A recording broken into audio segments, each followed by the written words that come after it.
구약성경 스바냐 3장 9절부터 17절까지의 말씀 제가 봉독해 드리겠습니다. 그때 내가 여러 백성의 입술을 깨끗하게 하여 그들이 다 여호와의 이름을 부르며 한 가지로 나를 섬기게 하리니 내게 구하는 백성들 곧 내가 흩은 자의 딸이 구스강 건너편에서부터 예물을 가지고 와서 내게 바칠지라. 그날에 내가 내게 범죄한 모든 행위로 말미암아 수치를 당하지 아니할 것은 그때 내가 내 가운데서 교만하여 자랑하는 자들을 제거하여 내가 나의 성산에서 다시는 교만하지 않게 할 것임이라.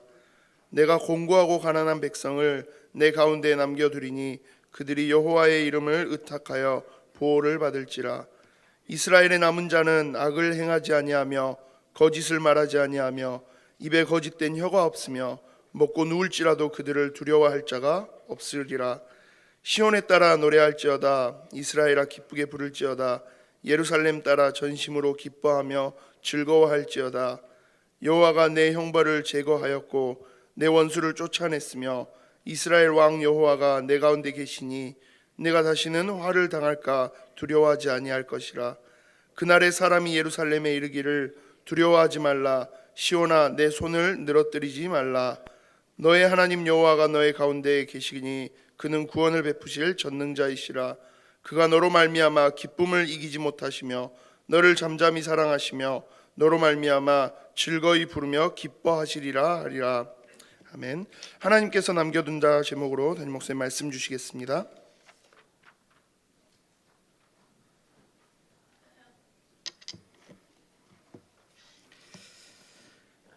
우리 옆에 있는 분들한테 한번 축복하며 고백하십시다. 하나님이 당신을 정말로 사랑하십니다.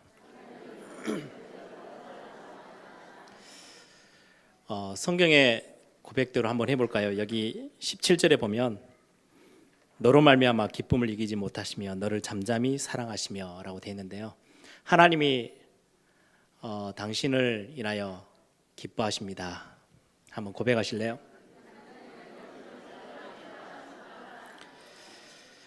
하나님이 잠잠히 당신을 진짜로 사랑하십니다.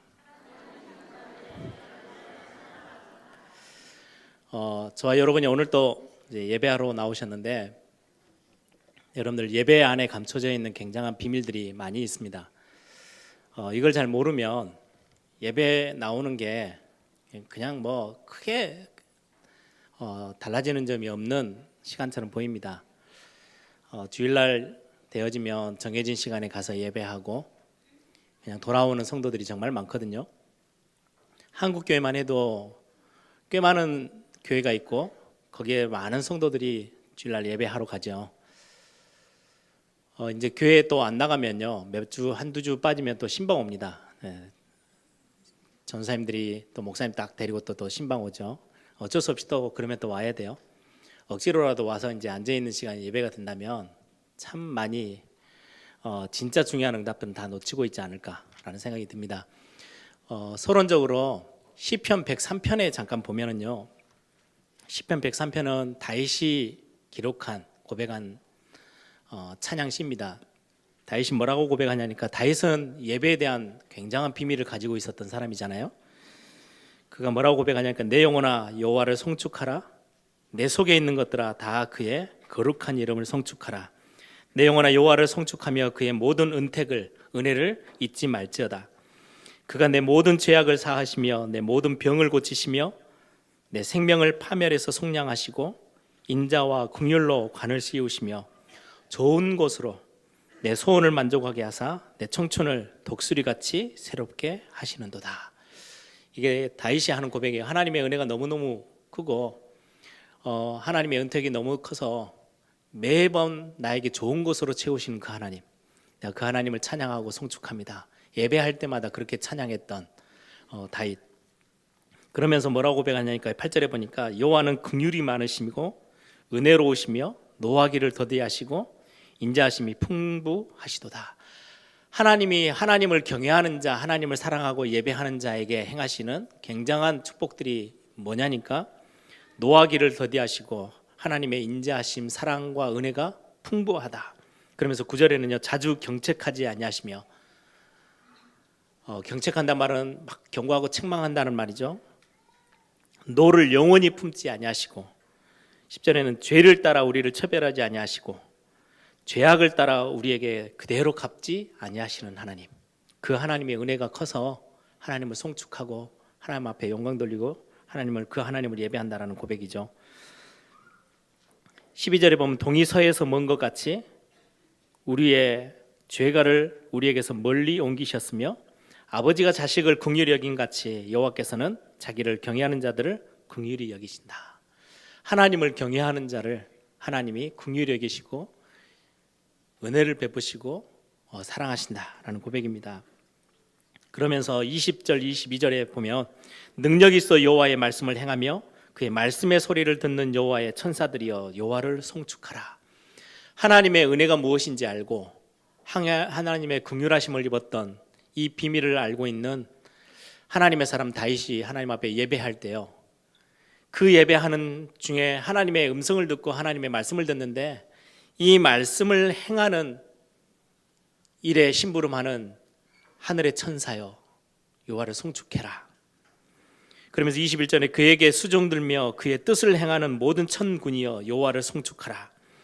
여호와의 지으심을 받고 그가 다스리시는 모든 곳에 있는 너희여 여호와를 송축하라. 내 영혼아 여호와를 송축하라 라고 돼 있어요.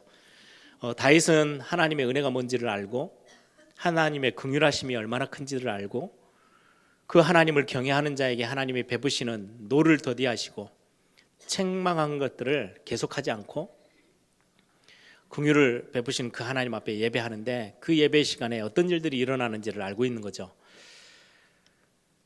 하나님은 우리의 심부름꾼이 아닙니다. 그래서 우리의 필요한 부분들을 하나님은 이렇게 우리를 채우시는 어떤 그런 종이 아니고요.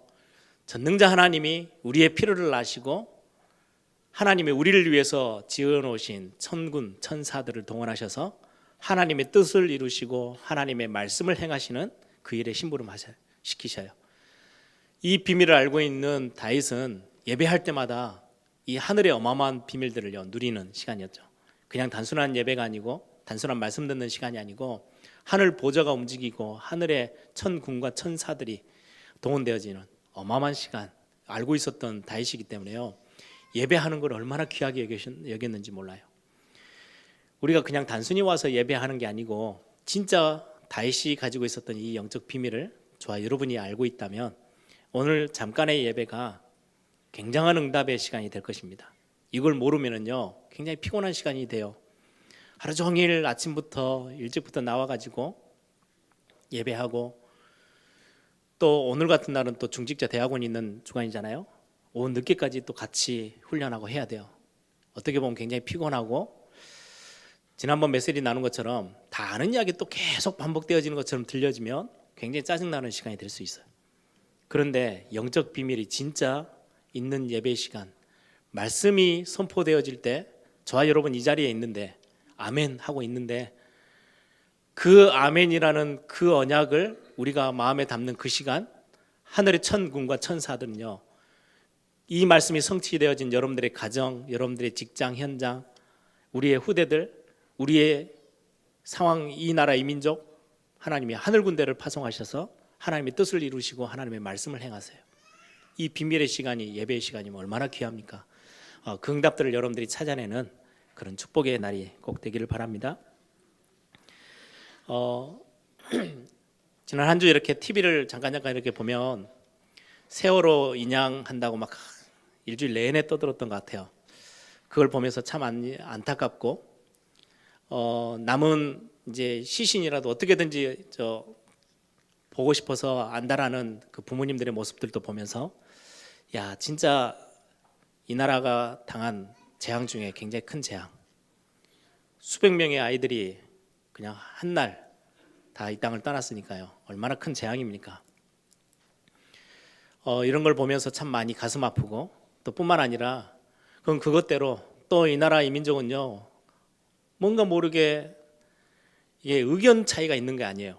의견이 당신하고 나하고 좀 달라. 그래서 그걸 가지고 막 토론하고 좀 이렇게 실랑이를 벌이는 정도가 아니고요.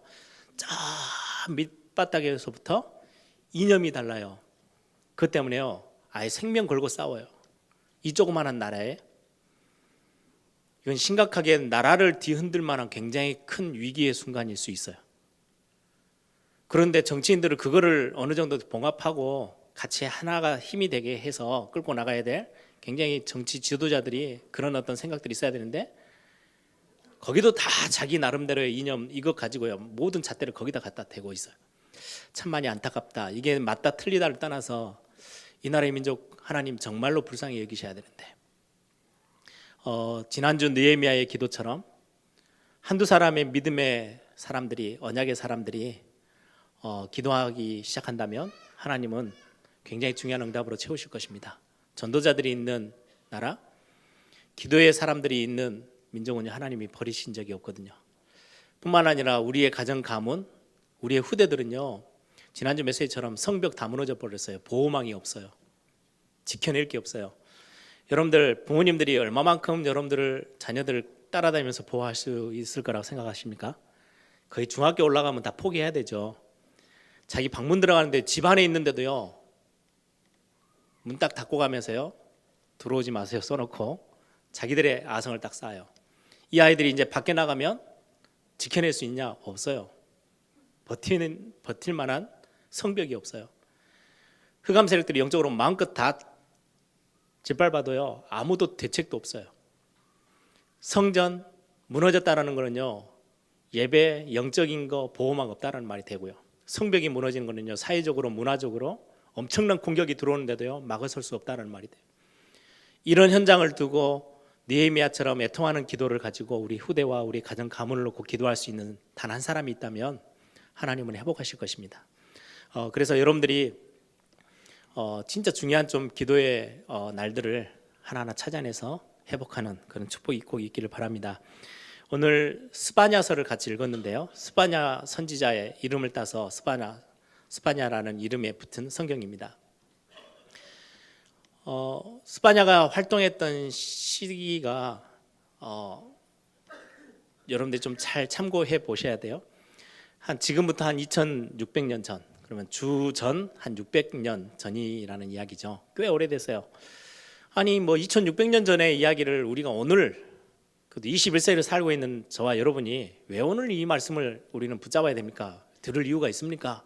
라고 질문할 수 있겠지만 지금의 시대, 그때 틀린 게 거의 없어요. 영적으로 흐름들이 다 똑같은 흐름 속에 있어요. 그때 주시는 하나님의 말씀, 저와 여러분이 오늘 붙잡는다면 이 응답은 저와 여러분의 것이 될 것입니다. 거의 주전 600년 전이면요, 딱 언제냐니까 이스라엘이 솔로몬 시대 이후로 남과 북이 나눠졌어요. 딱 우리 한국과의 상황이 좀 비슷하죠. 나라가 아예 북이스라엘, 그래서 사마리아 성을 수도로 해서 나라가 진행이 되고요, 남유다는 더 조그맣게 예루살렘 성을 중심으로 남유다가 진행이 되어집니다. 근데 북이스라엘의 어떤 특징으로 보면 아합 왕이 대표적인 왕이에요. 어떤 왕입니까? 완전 하나님 무시하고요, 완전 세상적으로 발달돼 있고 언약 전혀 온데간데 없고 영적인 거는 전혀 무시, 눈에 보이지는 이익으로만 막 달리고 우상 숭배가 급증해 있던 시대, 그게 어떻게 보면 이스라엘, 북이스라엘의 대변하는 모습이에요. 그래서 거의 많은 북이스라엘의 임금들은요, 왕들은요, 거의 하나님과 상관없는 나라로 이끌어 나갔어요. 그래서 이 스바냐 선지자가 활동하기 바로 직전에 얼마 되지 않아서 북이스라엘은 아수르라는 굉장히 괴팍한 나라예요. 멸망당했어요. 사마리아 성 완전 처참하게 무너졌거든요. 여러분들이 잘 알다시피 유대 쪽에, 남유다에 있는 나라 사람들이요, 북쪽에 있는 그 사마리아 성은요 거의 뭐 사람이라고 보지도 않아요. 완전 이방인들, 망한 나라, 망한 도시. 왜냐니까 아수르는, 이 나라의 특징이, 이 아수르라는 나라가 전쟁을 하고 나서 이기고 나면 처참하게 그 민족을 다 멸해버렸어요. 또 어떤 방법을 택했냐니까요, 거기에 있는 그 성에 있는 남자들은요, 싹 성인 남자들은 데려다가 남의 땅에다 다 팔아, 노예로 다 팔아버리고요, 저 다른 혈통이 전혀 안 맞는 다른 민족들을, 남자들을 끌고 와서 이 도시에다 그냥 풀어요. 그래서 완전 혼혈을 만들어서 정체성 자체를 없애버려요. 그때 당시에는 민족 중심, 혈통 중심 이렇게 굉장히 중요했던 시대인데 그걸 몰살을 해버리는 거예요. 없애버려요. 그러다 보니까 자기들끼리 뭉치는 힘이 없어지는 거죠. 그래서 대항하지 못하도록. 그렇게 좀 잔인한 전략을 썼던 나라가요, 아수르 나라예요. 이 아수르의 북이스라엘이 처참하게 멸망하고 난 얼마 지난 뒤 남쪽에 유다라는 나라는요, 눈치를 봐야 돼요. 아수르 눈치 봐야 되죠. 그런데 저 밑에서는요, 또 신흥 바벨론이라는 나라가 굉장한 힘을 가지고 막 일어나고 있어요. 거기 눈치도 봐야 돼요. 아수르는 점점 힘이 좀 빠지고 있지만 무시할 수 없는 나라예요. 조공을 계속해서 바치고 있어요. 겨우 버티고 있는 거죠, 남유다도. 안 그러면 쳐들어와서 또 몰살시키니까. 남유다는 아수르 눈치 보죠. 옆에 있는 또 바벨론 눈치 보죠. 어찌할 바를 모르는 위기의 시대에 처해 있어요. 그런데 내부적으로는 그러면 하나님 앞에 완전히 매달리면서 하나님의 은혜 속에 있는 나라냐? 그것도 아니에요. 엉망이에요. 오늘 본문 우리가 읽지 않았는데 3장 1절에 보면요, 예루살렘 성을 향해서 하나님이 하시는 메시지입니다. 폐역하고 더러운 곳, 포악한 그 성읍이 화 있을진저. 예루살렘 성을 두고 하는 이야기예요. 폐역하고 더러운 곳, 이거는 그냥 눈에 보여지는 이야기가 아니죠. 하나님 입장에서 봤을 때는요, 완전 우상으로 가득 차 있고 하나님의 언약은 온데간데 없이 말씀 전혀 중요시하게 생각하지 않고 세상적인 것들로 가득 차 있는, 오직 자기 중심만의 삶을 살고 있는 지금의 모습, 폐역하고 더러운 곳, 포악한 그 성읍, 화 있을진저. 이게 예루살렘 성의 지금의 상태예요. 정치적으로는 굉장히 위기 시대를 맞고 있는데 내부적으로도 하나님과는 전혀 상관없는 날들을 보내고 있어요. 단순히 눈에 보이지 않는 영이신 하나님을 형상화 만들어서 우상숭배했다, 이 정도가 아니고요, 완전 자기가 중심이에요. 내게 이익이 되어지는 것은 무조건 하고요, 내게 이익이 안 되어지는 것은 다 틀린 거예요. 그리고는 눈에 보이는 물질만을 위해서요, 생을 걸고 뛰어요. 누가 그러냐? 제사장들도 마찬가지고, 하나님의 일을 맡아서 말씀 전달해야 될 굉장한 많은 선지자들 다 그리 타락해 가고 있는 그 모습. 거기에다가 세상에 주는 성공, 세상에 주는 뭔가의 달달한 그것만을 향해서 막 뛰어가요. 딱 뭐하고 갔습니까? 지금 우리 메시지 봤죠? 창세기 3장 나 중심, 창세기 6장 물질 중심, 창세기 11장 성공 중심, 딱 그 모습이에요. 그 현장을 보고 하나님은 예루살렘 성을 보고요, 폐역하고 더러운 곳, 포악한 그 성읍 화 있을진저 라고 말씀해요. 굉장한 경고의 메시지를 지금 스바냐 선지자를 통해서 메시지를 던지고 있어요. 근데 이 예루살렘뿐만 아니라 그 주변에, 2장에 보면 그 주변에 있는 국가들에게도요, 싹 다 굉장한 경고의 메시지를 던져요. 하나님 상관없이 가고 있는 그 현장에요, 어쩔 수 없이 심판이 따르고 멸망과 재앙과 저주가 따라옴을 계속해서 1장부터 3장 8절까지 계속해서 이야기하고 있어요. 그게 지금 오늘 본문의 내용의 이야기입니다. 그래서 화 있을진저, 심판이 피할 수 없고 멸망과 저주와 재앙이요 피해갈 수 없을 엄청난 하나님과 상관없는 시대가 되어져 있는 모습들, 오늘 성경은 지금 스바냐 선지자를 통해서 이 이야기를 하고 계세요. 근데 결국 반짝 이 메시지를 듣고요, 한 명의 왕이요, 맞아, 우리 개혁해야 돼. 그게 요시야 왕이에요. 말씀을 붙잡고 조금 회복하려 하다가 그 이후의 왕들이요 또다시 무너져요. 그래서 결국 예루살렘은 지난주 우리 느헤미야서 메시지하고 연결됩니다. 완전히 패망해요. 어디예요? 바벨론에. 아수르는 이제 힘이 빠져서 없어져 버리고 바벨론에게 삼켜져 버리죠. 그리고 나서 이 바벨론이 전 세계를 장악하는데 당연히 이 예루살렘 들어와 가지고 유대를 완전히 멸망시켜 버렸어요. 이런 시대의 흐름들이 있어요. 굉장히 어려웠던 시대. 그런데 오늘 내용은요, 9절부터는요 분위기가 확 바뀌어요. 뭔가 하나님이 계획해 두시고 하나님이 약속해 두신 그때 그날에, 이 단어가 굉장히 뒤로부터 반복돼서 나오거든요. 오늘 9절에도 보면 그때 내가, 하나님의 중요한 날, 그래서 많은 학자들이 스바냐서를 이야기하면서요, 굉장히 중요한 주제가 뭐냐니까 여호와의 날, 하나님의 날, 하나님이 뭔가 준비하시고 예비하신 그 날이 왔을 때 하나님은요 다른 것들을 준비하셨어요. 오늘 스바냐라는 선지자의 이름이요, 여호와께서 하나님께서 숨겨둔 자, 여호와께서 남겨둔 자, 뭐 이런 단어예요. 그래서 오늘 제목이 여호와께서 남겨둔 자라는 제목입니다.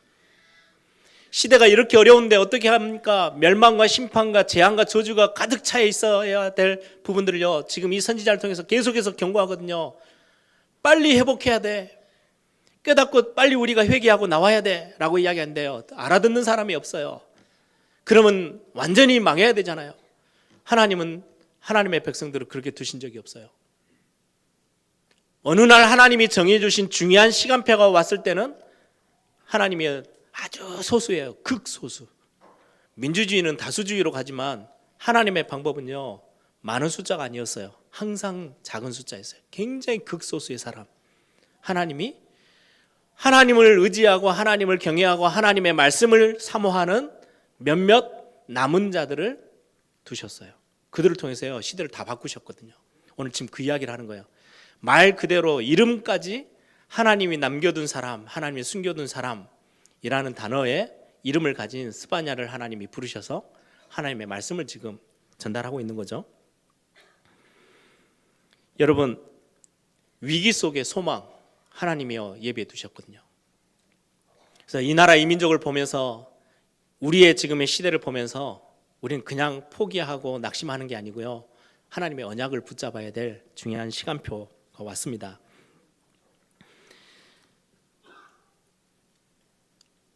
남은 자, 우리 입장에서는 남은 자예요, 그렇죠? 하나님 입장에서는요 남겨둔 자, 그들을 통해서 하나님은 굉장한 일을 행하시겠대요. 하나님이 남겨둔 사람들은 어떤 사람들이냐? 저와 여러분이 우리 후대들을 두고요 렘넌트라는 단어를 쓰는 이유, 렘넌트의 의미가 뭡니까? 남은 자라는 단어예요. 이 시대가 계속해서 멸망으로 치달아가고요, 사단의 종이 되어서 계속 끌려가는데 이거를 뒤바꿀 수 있는 하나님이 남겨둔 사람들이 있어요. 그걸 보고 전도자라고 합니다. 이 시대에 하나님이 아닌 세상의 흐름을 막 따라서 멸망인지도 모르고 막 쫓아가는데 그거에 버텨서 딱 서서 시대를 살릴 수 있는 하나님의 언약을 기억하고 있는 사람들, 그걸 보고요 하나님의 자녀라고 합니다. 소수지만 이들을 남겨둬서 하나님은요 중요한 일을 행하시겠대요. 그게 오늘의 본문의 내용입니다. 남은 자들은 어떤 색깔을 갖고 있고 어떤 신앙의 고백들을 가지고 있느냐, 우리는 좀 중요하게 오늘 본문을 통해서 확인해 봐야 되겠죠. 9절에 보니까요, 그때 내가 여러 백성의 입술을 깨끗하게 하여 그들이 다 여호와의 이름을 부르며 한 가지로 나를 섬기게 하리니. 하나님의 이름을 알고 그 하나님 앞에 예배하며 그 하나님을 찬양하고 이름을 부르는 자 뿐만 아니라 한 가지로 하나님을 섬기는 자. 한 가지라는 단어가 뭐예요? 조금 더 우리가 쓰는 단어로 해석하면요 오직이라는 단어예요. 일심이라는 단어예요. 전심이라는 단어예요. 하나님을 한 가지로 섬기는 자. 마음이 세상에도 있고 여기도 있고 저기도 있고 나눠져 있는 게 아니고, 사람 중심으로 살다가 또 주일날 교회 와서 예배할 때는 하나님 중심, 이게 아니고요 한 가지로 하나님을 섬기는 자. 하나님이 시대를 바꾸는데 남겨둔 사람들의 특징, 한 가지로 하나님을 바라보는 자들, 하나님께 집중하는 자.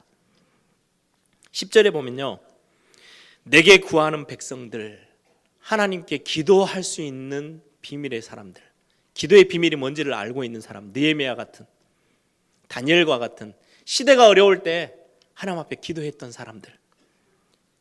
11절에 보면요, 교만하지 않고 교만한 자들을 제거하고 자랑하는 사람들을 제외했던 사람들. 여러분들 교만하다는 말하고요 무지하고는요 같은 급입니다. 똑같은 이야기예요. 모르니까 교만해요. 진짜 알면은요 겸손해져요. 지식도 알면 알수록 겸손해지는 거죠. 그래서 예전에 어떤 사람이 이렇게 글을 써놨는데요, 참 일리 있다라는 생각이 들었던 게, 세상에서 가장 고집세고요 말 안 통하고 교만한 사람이 누구냐? 유일하게 책 딱 한 권 읽은 사람이 제일 교만하대요. 그게 다예요, 다. 책을 여러 권 읽어보면 이 사람의 생각, 저 사람의 생각 다 알게 되잖아요. 그래서 내가 지금 이거를 딱 이거야라고 확신할 수 있는 게 그렇게 많지 않구나 알기 때문에 굉장히 겸손해지는데요. 책 딱 한 권 읽은 사람 그게 진리예요. 다 맞는 거예요. 끝까지 우기는 거지. 저희 집에도 좀 비슷한 이렇게 고집센 아이가 한 명 있어요. 셋째가 자기가 하나 딱 뭘 하나 봤어요. 유튜브에서 하나 봤나 봐요. 끝까지 맞대요. 그러면은 그걸 꺾는 방법 딱 하나 있어요. 누나가 다른 걸 찾아요. 반대 이야기를 딱 컴퓨터에 찾아가지고 야 아니잖아 그러면요, 응 아니네 하고 그냥 돌아서요. 굉장히 성격이 아주 대단한 성격인데 하나만 알면 자기가 아는 걸 끝까지 우겨요. 그걸 보고 교만이라고 그래요. 삶에서 지식에서의 그거는요 나중에 알면 고치면 돼요. 그런데 영적인 거 우리의 어떤 마음에 있어서의 교만은요 굉장히 큰 비극을 낳아요. 하나님 나 다 알고 있는데 그 모르는 거하고 똑같아요. 무지하고 똑같은 거예요. 모르기 때문에 그래요. 진짜 하나님이 살아계시는 거 교만할 수 없어요. 하나님이 전능하시고 하나님의 능력으로 이 땅을 움직이신다는 이 땅의 주인, 우리 가정의 주인, 내 인생의 주인 되시는 거 정말 겸손해질 수 있어요. 우리가 복음 전하면요, 내 주먹이나 믿어라 라고 말하는 사람들은요 진짜 교만하지만 반대로 말하면요 영적으로 아무것도 모르는 거예요. 무지한 거예요. 무지하기 때문에 교만하거든요. 성경은 지금 그 사람들을 다 제했대요. 그 말이 무슨 말입니까? 하나님이 남겨둔 사람들은 영적인 것도 모르고 자기 지식만 알고요 막 뻗대는 이런 사람이 아니고 진짜 영적인 비밀을 알고 하나님 앞에 무릎 꿇을 수 있는 겸손한 자, 그 사람들을 하나님이 남겨두신대요. 그러면서 12절에는요 핵심 구절입니다. 오늘 본문에 하나님이 남겨둔 사람들은 어떤 특징이 있느냐? 내가 공고하고 가난한 백성을 내 가운데 남겨두리니. 공고하고 가난한 백성, 이건 물질적으로 돈이 없고 상황이 너무 힘들어서 공고해 있다, 그 말도 되지만 다른 의미가 있어요. 공고한 사람, 가난한 사람은요 엎드릴 줄 아는 사람이에요. 공고하고 가난한 사람은 하나님의 은혜를 필요로 하는 사람이에요.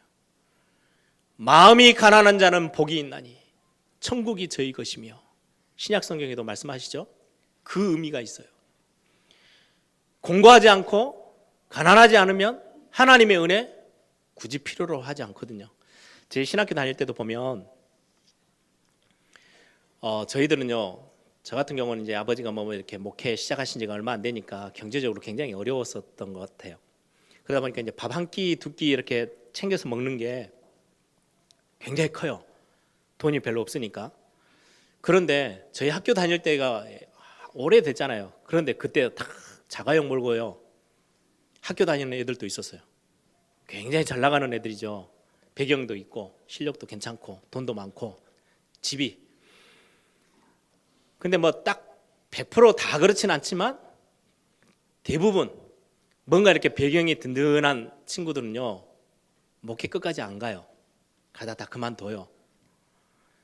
근데 좀 진짜 어렵고 막 병 들어서 죽을 병 걸렸다가 은혜로 조금 나은 이렇게 해서 막 신학교 들어온 친구들은요 생걸어요. 그냥 오직 복음, 오직 막 교회 막 이렇게만 뛰어요. 그런데 좀 여유가 있는 친구들은요 이거 안 해도 내가 그렇게 막 생명 걸고 교회에 매달리지 않아도 살 길이 있잖아요. 살아갈 방법이 많아요. 그러니까 여기에요 한 가지가 안 되더라고요. 여러분들 공고하다는 거, 가난한 자를 왜 하나님이 남겨두셨을까? 많이 묵상해 봐야 될 지점이에요. 왜 하나님이 지금 나를 이렇게도 어렵게 지금 끌고 가실까? 왜 나는 이런 어려운 가운데 지금 처해 있습니까? 우리는 그것 때문에 원망할 때도 있고요, 불평할 때도 있는데요, 반대로 뒤집어 보면요 굉장한 은혜의 시간표예요. 하나님이 남겨둔 사람들은 교만한 사람이 아니라고 말씀하세요. 누구를 남겨두시느냐? 시대를 살리기 위해서 하나님의 사람들을 몇몇 소수를 남겨두시는데 그 사람의 특징이 뭐냐? 공고하고 가난한 자들을 남겨두시겠대요. 굉장히 중요한 이야기예요. 이거는요 우리 렘넌트들도 많이 묵상해 봐야 돼. 교회 안에는 굉장히 어려움 당해서 하나님 앞에 무릎 꿇고 온 성도들이 참 많죠. 그는 정말 불쌍하구나, 어려웠겠구나, 이게 아니고요 굉장한 은혜의 시간표를 맞이한 사람들이에요. 하나님께 간절함이 있다, 사모함이 있다, 청정함을 가지고 있다라는 말은요, 하나님 앞에서는요 공고하고 가난한 자들이에요. 이거 없으면 절대 간절함 나올 수 없어요. 바디메오가 평생을 어려운 가운데 있었는데요, 예수 그리스도 앞에 뭐라고 고백합니까? 다윗의 자손 예수여 나를 불쌍히 여기소서. 그런 자를 하나님은요 놓친 적이 단 한 번도 없어요. 12년 동안이나 수도 없는 방법을 다 동원했는데요, 안 돼요. 답이 없었어요. 그 여인이 저 예수님 저 옷자락 가면, 예수님은 능력의 분이시니까 옷자락 만지면 딱 낫겠지, 이런 수준 아니에요. 공고함과 가난함의 마음에 극치를 달리는 사람이에요.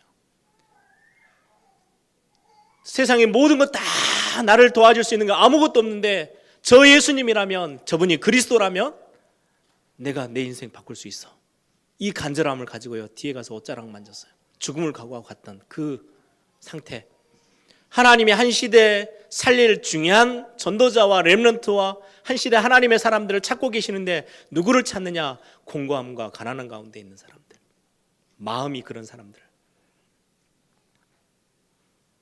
저는 어느 날 진짜 내 모습을 보면서요, 이것 갖고는 안 되는 거구나.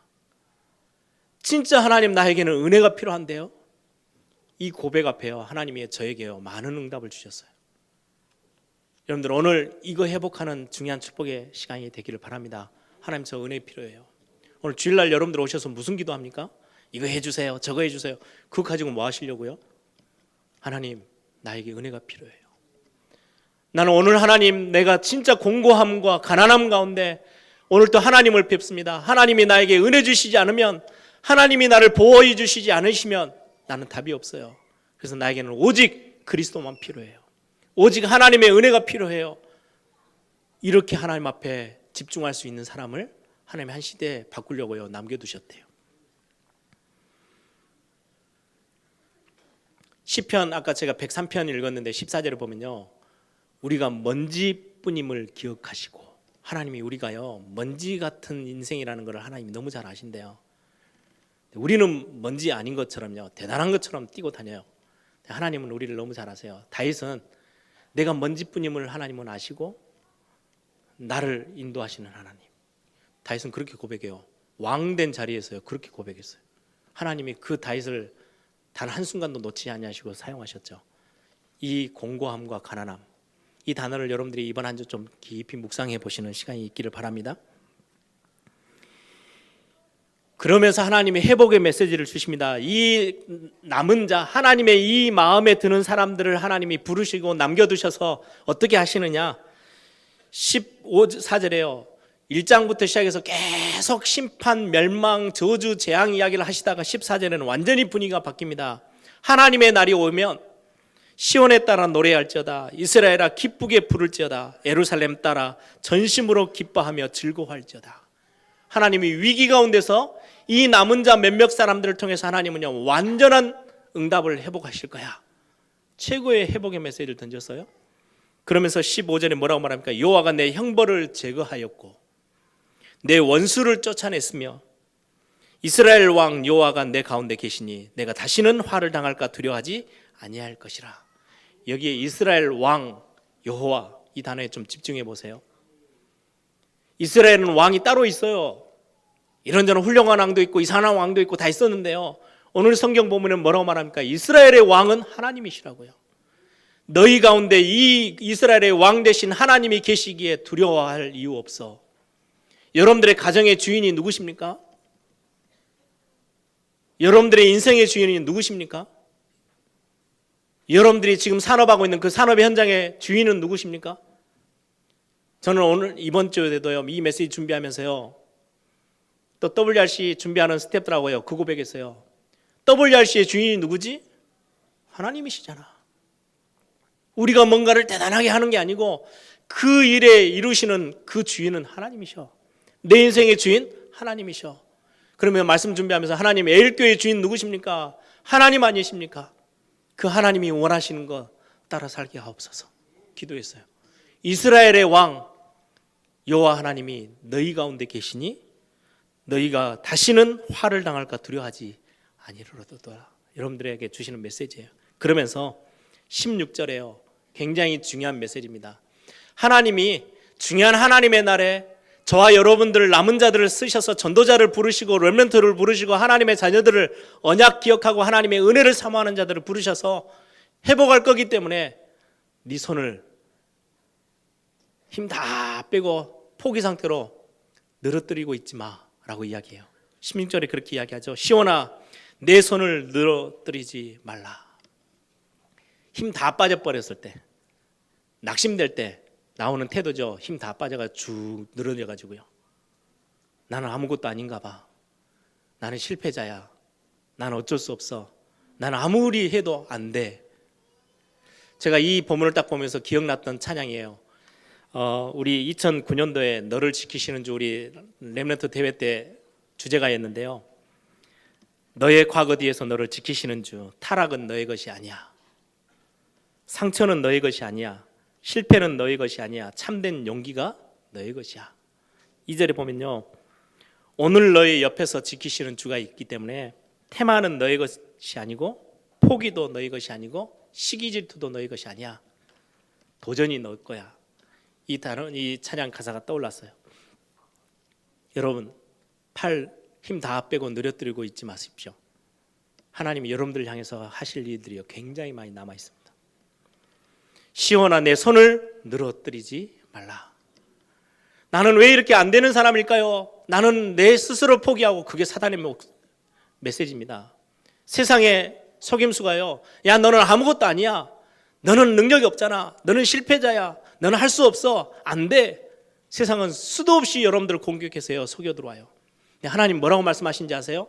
저는 오늘 본문의 가장 요절 17절, 저에게 얼마나 힘이 되는 메시지인지 몰라요. 제가 제일 낙심되었을 때, 제 자신의 모습을 보면서요 진짜 힘 다 빠져버렸을 때, 나는 안 되는 것처럼 내 자신을 스스로 미워하고 있을 때, 대학교 때 이 본문이 저에게 얼마나 힘이 됐는지 몰라요. 너의 하나님 여호와가 너의 가운데 계시니 너는 구원을 베푸실 전능자시라. 그가 너로 인하여 말미암아 기쁨을 이기지 못하시며 너를 잠잠히 사랑하시며 너로 말미암아 즐거이 부르며 기뻐하시리라. 하나님의 말씀입니다. 오늘 하나님이 여러분들에게 사랑 고백하는 거예요. 너로 말미암아 기쁨을 이기지 못하시며. 여러분들 자녀 낳았을 때 여러분들 엄마 아빠들 기억하십니까? 이 말이 무슨 의미인지 좀 느낌이 옵니까? 너로 인하여 기쁨을 이기지 못하며. 예전에 제가 이제 같이 뛰었던 우리 렘넌트 이제 진환 집사죠. 애 낳고 나니까 어때? 그랬더니요, 어쩔 줄은 모르겠대요. 딱 그 느낌이에요. 기쁨을 이기지 못하며 너를 잠잠히 사랑하시며. 그냥 쳐다만 봐도요 뭐 대단한 건 안 하는데요 너무너무 느낌이 확 와요. 그 하나님의 사랑, 하나님 여러분들을 향해서 그렇게 사랑 고백하고 계세요. 너로 말미암아 즐거이 부르며 기뻐하시리라. 여러분 손 힘 다 빠져서 늘어뜨리고 있지 마세요. 여러분들 한 시대, 여러분들 없이는 절대 시대 바꿀 수 없어요. 하나님 여러분들을 남은 자로 두셨어요. 그리고 오늘 제목이에요. 여호와께서 남겨둔 자. 여러분들 아니면 이 위기 시대를 뒤바꿀 하나님의 사람이 없어요. 복음에 반응하고 하나님의 의뢰를 사모하고 하나님의 말씀을 귀하게 여기는 하나님의 남은 자, 이 시대에 남겨두셨어요. 그게 여러분들이에요. 저는 이 애일교회를 놓고 기도해요. 하나님, 이 애일교회가 이 하나님의 말씀 귀하게 여기고 예배 귀하게 여기고 하나님의 은혜를 사모하고 하나님이 일하심을 진짜로 기대하며 이 시대를 위해서 영적인 짐을 지고 엎드려 느헤미야처럼 기도할 수 있는 우리 애일교회, 이 교회가 있다면 하나님 이 시대에 절대 망할 수 없어요. 그런데 사단이요, 세상이 여러분들이 계속 힘 빼는 이야기를 할 겁니다. 너는 안 돼. 너는 할 수 없어. 안 되잖아. 너는 힘도 없잖아. 아무것도 할 수 없어. 성경만 다르게 이야기해요. 야, 네 손 힘 다 빼고 늘어뜨리고 있지 마. 하나님이 너를 인하여 너로 말미암아 기쁨을 이기지 못해. 내가 너를 보면 잠잠히 그냥 바라만 봐도 너무너무 사랑스러워. 넌 너무 나에게는 귀중한 존재야. 네 아니면 이 시대를 바꿀 수 없잖아. 하나님의 말씀이에요. 원래는 이 문구는요 어디에 딱 집약되냐니까요, 그리스도를 향해서 하신 이야기. 그게 첫 번째예요. 여호와의 날에 그리스도를 보내서 이 위기와 모든 재앙을 다 막아설 거야. 하나님이 유일하게 남겨둔 딱 한 사람, 누굽니까? 그리스도. 그게요, 이 그리스도를 알고 있는 저와 여러분에게 다 적용하셔서요, 너는 남은 자야, 하나님이 당신을 남겨두셨어. 그게 하나님의 메시지예요. 여러분들, 오늘 이 메시지가 여러분들의 중요한 인생이 되길 바랍니다. 직장생활을 가시면서요, 힘 다 빠져서 가지 마세요. 나는 하나님의 한 시대 이 직장을 위해서 살리기 위해서 남겨둔 사람이야. 여러분들의 가정 들어가시면서요, 일 많죠? 가난함과 공고함, 그게 먼저 눈에 들어올 겁니다. 생각을 바꾸세요. 이것 때문에 하나님이 나를 부르셨어. 이 고백 속에 하나님의 은혜 사모하라고 나를 부르셨어. 그래, 나는 단순히 무너져 있는 사람 아니야. 하나님이 나를 인하여서 기쁘게 가슴 뛰며 바라보고 있는 하나님의 남겨준 사람이야. 그게요, 오늘 성경에서 말하는 정답이에요. 다른 이야기 듣지 마세요. 혹시 여러분들의 남편이 이상한 말 한다? 듣지 마세요. 우리 렘넌트들, 여러분들이 부모님이요, 여러분들 낳은 부모님이요, 너는 이것밖에 안 되고, 그런 소리는 절대 듣지 마세요. 하나님이 여러분들 향해서요, 내가 너로 말미암아 기쁨을 이기지 못해. 잠잠히 너를 사랑하고 있어. 하나님이 오늘 또 그렇게 말씀하고 계세요.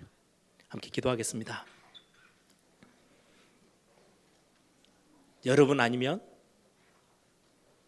하나님이 남겨둔 사람이 아니면 이 시대 살 방법이 없어요. 하나님이 이 시대에 그리스도라는 답을 주셨는데요, 이 그리스도로만 이 땅이 살아갈 수 있음을, 우리 가정과 가문이 살 수 있음을, 우리 후대가 이 그리스도의 언약 붙잡지 않으면 절대로 안 된다는 것을, 이 답 가지고 있는 게요, 여러분들밖에 없습니다. 그래서 여러분들을 인하여서 하나님이요, 기쁨을 이기지 못하시겠대요. 잠잠히 사랑하시며 너로 말미암아 즐거이 부르며 기뻐하시겠대요. 여러분들이 얼마나 대단한 분들인지 아십니까? 하나님이 보시기에요, 흥분을 감추지 못할 만큼 사랑하시는, 사랑받고 있는 여러분들입니다.